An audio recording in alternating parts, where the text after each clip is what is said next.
এতদিন পর আমিষের মানে আমিষ খাচ্ছে, তা আমার কেমন লাগছে বলো? খুব ভালো। প্রত্যেকদিন ওই শাকের থেকে তো ভালো বলো?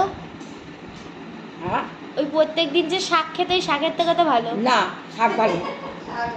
তোমার বৌমা শাক নিয়ে তুমি পঞ্চমুখ হয়ে রয়েছো। বাবার নামে শাক রান্না করেছি, শাক খুব ভালো খেয়েছি। শাক খুব ভালো। এই যে শেষ পাতে চাটনি। আমাকে আরেকটু দেবা? একটু গ্রাম না খাবো না। কি দেবো? আরেকটু চাটনি দাও না। এই নে। এই এই নাকি নে, তুমি তো তোমরা এত খাবে কি? আরে ও খাবে তুমি না? তো এতদিন পর খেতে বসেছো, তোমার কাছ থেকে কেন নেবো? আমার মা আছে না বাড়িতে। অনেক করেছি গো। আজকে আসলে সবাই এসেছিল বাড়িতে, মানে সবাই বলতে আমার দুই দাদা ভাই এসেছিল, ওরা দুজন খেলো, আমি খেলাম, বোন খেলো, আম্মা খাবে, মা খাবে, আর বাবা এখন অফিসে রয়েছে, বাবা বাড়ি এসে খাবে, তাই তো? একদম এনে চাটনি। Thank you thank you. তুমি কি এই তুমি কি শীতটা এখন ভালো লাগছে। এঁচোড়টা ভালো লাগছে? ঠিক আছে, বন্ধুদেরকে বাই বাই বলে দাও। Bye bye.